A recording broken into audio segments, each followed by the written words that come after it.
When recounting the past 15 years of my life in 15 seconds, it seems that my career path has been simple, linear, and like I knew what I was doing the whole time.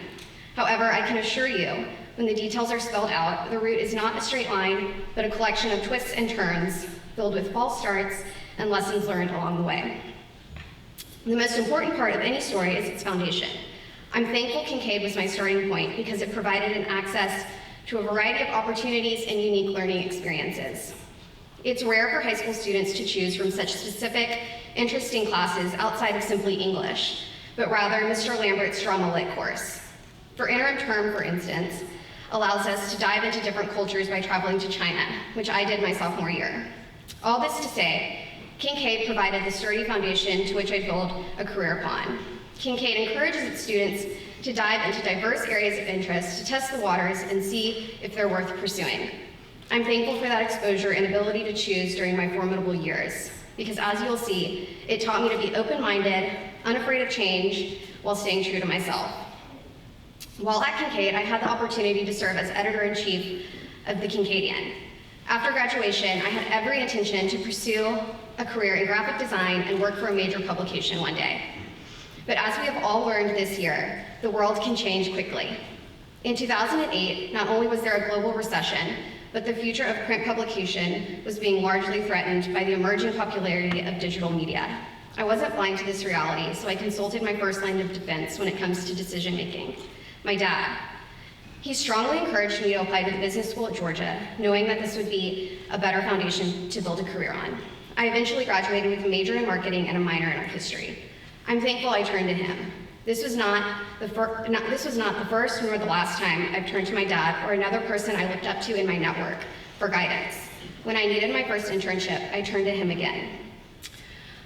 Even though my major had changed, I held on to the dream of working at a publication and desperately wanted an internship before my senior year of college in New York City. During the holiday break, I sat down with my dad. We brainstormed companies that would be worthwhile working for and ways to get into contact with somebody at those companies. We made lists and we visited websites. My dad encouraged me to brainstorm again with somebody else I trusted. So I sat down with my brother, James. He's 8 years older than me and at the time was living in New York. James taught me how to take my list and turn it into a useful Excel spreadsheet, which became my greatest tool in job searching by keeping track of reach outs and my cold calling. When he saw I had Vogue on my list of companies I admired, he remembered the wife of an old colleague of his worked at Vogue in the editorial department. He connected the two of us, and from there, she connected me with Vogue's HR department. Within a week, I was booking a flight to New York for an interview. During this initial job hunt, I learned the importance of organized reach outs and thinking strategically about options. A handful of times, I never received responses back. However, there is power in numbers. More reach outs mean more connections, and more connections mean more opportunities. My biggest takeaway for you here is to use your network. Who are 1 to 3 trusted mentors in your life who can guide you through these first few years of getting a job? Identifying those people and using their expertise will teach you a lot. Who you know matters, and the networks you build start today. At this particular moment of my life, I was a Kinkaidian, I was a Houstonian, I was a Georgia grad, I was a Greek Orthodox Christian, and so on. We live in an extremely connected world, and those connections are on display every day on Facebook and LinkedIn. I use those connections with job searching, and I encourage you to reach out to people who are where you want to be one day and hear their stories over coffee. I promise you won't regret it. The summer of my senior year, I was working at Vogue and sure that this was going to be my career path. However, by August, I learned that I didn't want to work in the fashion industry or the magazine industry. I never considered this internship a waste of time, and I didn't feel particularly upset about it. After all, finding out what you don't want to do is just as important as finding out what you do want to do. So I crossed fashion and print media off my list of potential industry and leaned on my marketing degree when applying for jobs. After graduating from Georgia, I moved back to Texas and my job search began again. It was a more daunting search this time around because my scope was much wider than before. Thankfully, Kinkaid taught me not to be afraid of a magnitude of choice, and I felt confident in how to begin my search again by building upon the spreadsheet I had started 18 months prior. I began researching marketing jobs and found an agency I liked in Austin called Shakewell Communications. In reading about the founder, Michelle, I noticed we had a mutual connection, my aunt. I reached out to her, who connected me with Michelle. Long story short, a few weeks later, I was hired as a marketing manager in Austin. While it wasn't New York, I knew moving to Austin and working in marketing was a good decision. I enjoyed living in Texas after being away for 4 years, and I wasn't ready for a larger leap quite yet. In this moment, I had to be honest with myself about what would benefit me most. Remember how I said, in the beginning, career paths are never linear. I worked at Shakewell for a year, and during that year, I explored Austin and eased into post-grad life. This was a huge adjustment for me, and the learning curves of life at 22 are steep. I took the curves in stride and found myself adapting by consuming the food world. I lived for either dining out or staying in to cook. Much of my free time was spent looking at menus online and organizing nights out at new restaurants with my girlfriends. It wasn't long before I started looking into culinary schools. I didn't come to this decision all at once, but rather had a gradual realization of where I was focusing my brain power. When I stopped and asked myself, where is my energy going? The answer was clear: food and hospitality. I couldn't ignore that pull. My advice for you here is to listen to the pull, especially when the voice in your head goes from a gentle whisper to a loud calling you cannot ignore. At 24, I moved to Manhattan and started a 9-month culinary school program. Saying culinary school is fun is a huge understatement. It is a freaking blast. In fact, if you take one thing from this speech, it's to go to culinary school. Upon graduating, I was on top of the world. People were calling me chef, and I believed them. I did what most people do with culinary degrees. I started working in a restaurant. My hours were 2 p.m. to 2 a.m. in a 300 square foot kitchen, feeding 200 plus people a night. The pace was either fast or faster, and if you weren't getting ahead during service, you were falling behind. This would be the second time in my life that I worked in a place that I knew wasn't for me. But this time, the realization felt different. I didn't think to myself, I'm back to square one, like I did with my Vogue internship. I learned a lot about how kitchens are run and how service happens. I also learned that I could execute well in a fast-paced and ever-changing environment. While I knew being a chef wasn't my end game, I felt confident knowing I was in the industry I could make a career out of. My job search began yet again, and of course I went back to basics, my spreadsheet. This time I saw a posting for an executive assistant position at the Dynex Group, the restaurant management company of Daniel Boulud. If you don't know who Daniel Boulud is, he's a successful French chef with 20 plus restaurants in New York and around the world. While being an executive assistant to the COO seems like a diversion from my marketing and cooking degrees, I knew I wanted to work for this company. It's rare to find a chef-driven restaurant with a restaurant group with multiple units in one city that boasts a strong corporate culture. I wanted a foot into the doors of this operation so that I could prove myself and leverage the job I really wanted from within. As I started at Dynex, I received an important piece of advice from my older sister. I remember being stressed that I only got 5 vacation days out of the year, and I had 8 weddings to attend on top of holidays in Houston. The math did not add up in my favor. When I turned to her about what to do, she simply said, "You have one job at this level, to be physically present and always available." I learned what she meant quickly. I was at the office before my boss arrived and after he left every day. If I had a wedding that weekend, my flight was at 9 p.m. on Friday. Eventually projects came up and I was there to say I'd be happy to take a shot at it. Eventually I wasn't asking. Things were appearing on my desk to tackle.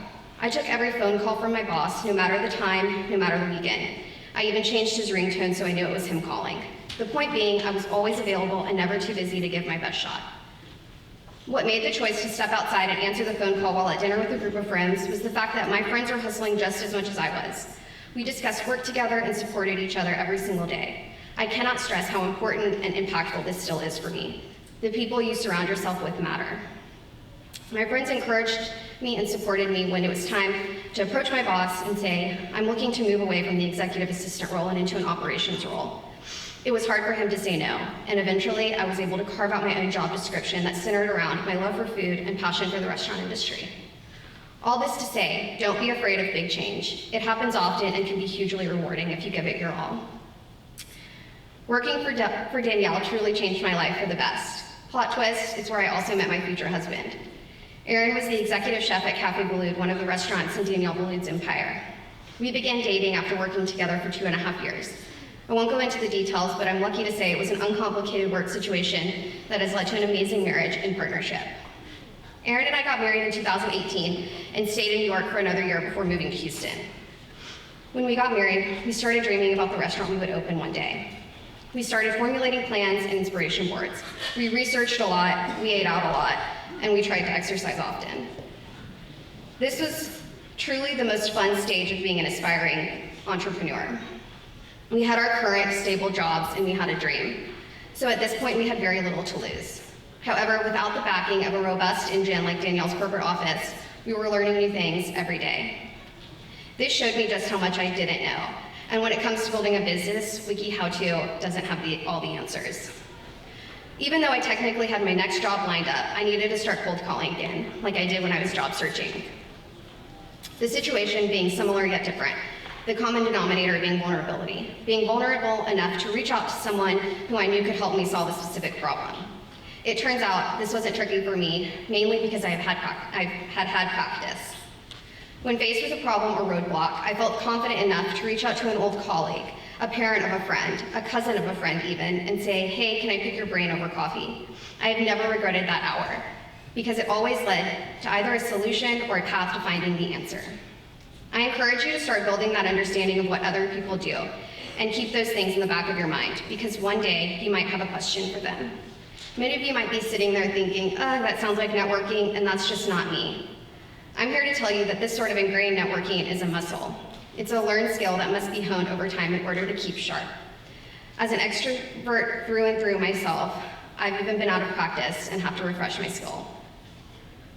All of these experiences prepared me for 2019, when Aaron and I would leave our jobs with Danielle and move to Houston and begin building our future restaurant.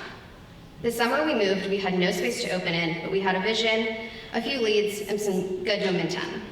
By December 2019, we had a restaurant space in lease negotiations, and only a few more signatures were needed to close the deal.